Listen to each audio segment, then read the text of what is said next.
The Inner Kingdom, the Hidden Teachings Continuation of the Missing Years/Awakening, Yeshua. Before continuing with the following story, briefly summarized from the previous video, Yeshua brought knowledge of the ancestral and ancient world during his travelings, when they taught the mechanics of the soul, Ka, Ba, Ak, and navigation through dimensions after death.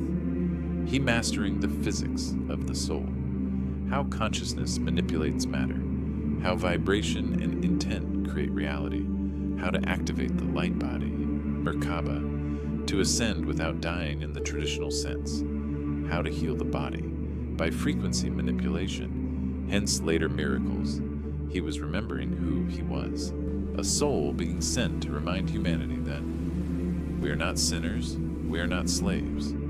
We are fragments of Source, playing out experiences in density, and we can return directly to Source without priests, middlemen, or blood sacrifices. He showed the path to direct, sovereign connection with Source. He was awakened master of the ancient sciences who taught that we all are capable of the same miracles. He said himself, "You will do even greater things than Theses." The Secret Circle, a small hidden gathering, 5 to 8 people, in a courtyard. Simple faces, workers, widows, a young man with fear in his eyes, whispered prayers, distant Roman patrol echo.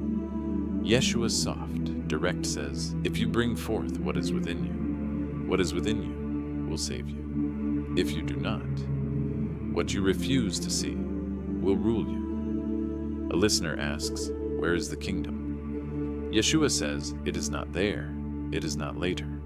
The kingdom is spread upon the earth, and people do not see it." Mary Magdalene steps forward and continues, as if this is also her school. Mary, because they are trained to look outward, but the mind that seeks outward becomes hungry forever. Turn inward, and you will find the one who has been waiting. Mary's teaching, the ascent, Mary's face as she speaks. The circle listens like thirsty ground, heartbeat like percussion very low. Mary, to the group, there are layers inside you, voices that wear your face. Fear speaks first, then desire, then shame, then the voice that says, "You are not worthy." But there is something deeper than all of them. She gestures to the chest. Mary says, "Your true self is not the voice, it is the witness." A man interrupts, tense. "How do we know it's true?" Mary says, "You'll know the way you know fire is hot, not by argument, by contact." Yeshua looks at her with complete respect, no hierarchy. Union, not control. A quiet moment, Yeshua and Mary washing hands at a clay basin, not romanticized, human, tender, sacred. Water, breath, distant city sounds. There is a kind of union the world misunderstands. Not possession, not status, but the joining of what was split inside. Yeshua says to Mary, low voice, "They teach separation so people beg to be whole." Mary says, "And when they taste wholeness, they stop begging." In this scenario is emphasis on mystical union/bridal chamber symbolism, handled here as inner integration rather than explicit ritual. The Watchers as metaphor of power misused night sky. Stars, a rooftop, Yeshua and Mary watch the heavens. Some stories speak of Watchers, beings who descended who taught power without purity, and the world paid the price, Yeshua.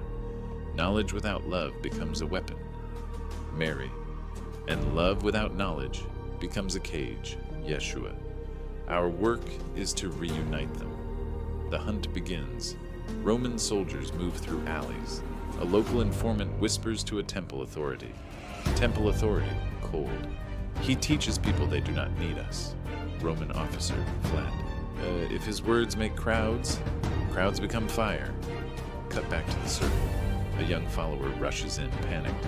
They're asking questions, names, routes. Yeshua stays calm. Mary steps beside him. Mary, steady. Then our work is working. Yeshua says, "We do not fight them with their weapons." He looks at the people. Yeshua says, "If you become free inside, they cannot own you outside." The inner kingdom is the escape. The group disperses quietly into the night, each in a different direction, like sparks carried by wind. Mary and Yeshua remain a moment. Mary softly says, "They will twist the story." Yeshua says they can twist the words. They cannot touch the door. He taps his chest lightly, not dramatic. Yeshua, final line. The kingdom is within you, and it is within everyone. And so the teaching survives the empire, not as a book, but as a lived frequency.